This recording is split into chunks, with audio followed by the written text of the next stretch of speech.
Through the endless remasters and multi-platform titles, there hasn't actually been many games that actually feel next-gen.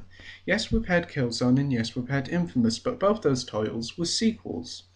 What PS4 players wanted and needed was a killer first-party app, and for a while, the Order 1886 looked like it would be that title. How wrong we were. It's the Order 1886 review.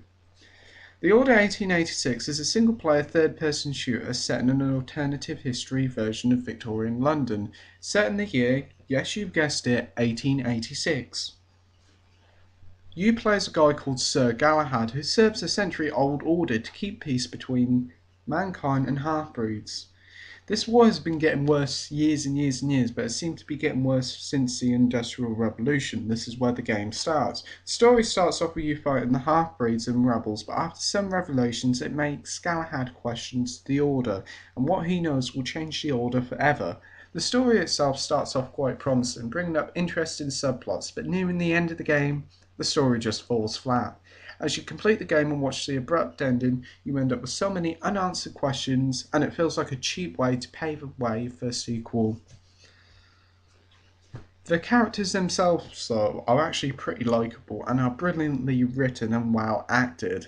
Again, it's just a shame as nearing the final third of the game, it just falls apart. The characters are just written out for no real reason, never to appear again leaving more questions than answers. Graphics now, from what you can see from this video, it looks absolutely amazing. Fantastic lighting, absolutely flawless textures, which the game boasts and flaunts about with encouraging you to inspect items throughout the game. Amazing character models. It certainly is the best looking console game out there, and certainly shows what the PS4 can do.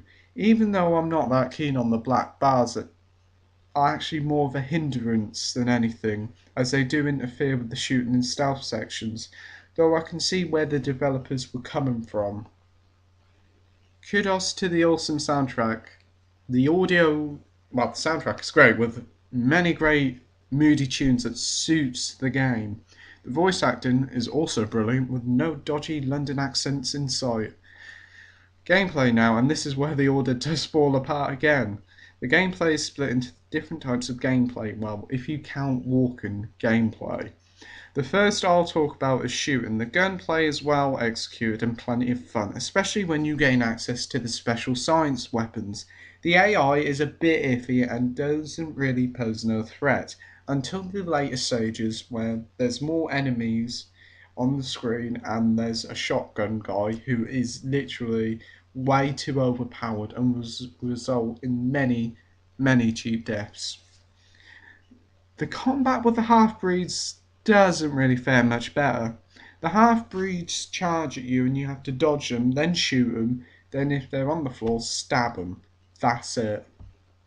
There are a couple of boss battles with two half-breeds and they are incredibly underwhelming. It feels much more like a quick time event with hardly any strategy needed. Another problem with the shooting is that there isn't much of it. You do far more walking about in the game than you do actually shooting. Anyway, time for the quick time events now, and boy is the Order littered with them. Whether it's to quickly dispatch enemies or to open the door, there are tons of QTEs. Though they are very well choreographed, it would have been nicer to actually play it properly than pressing triangle.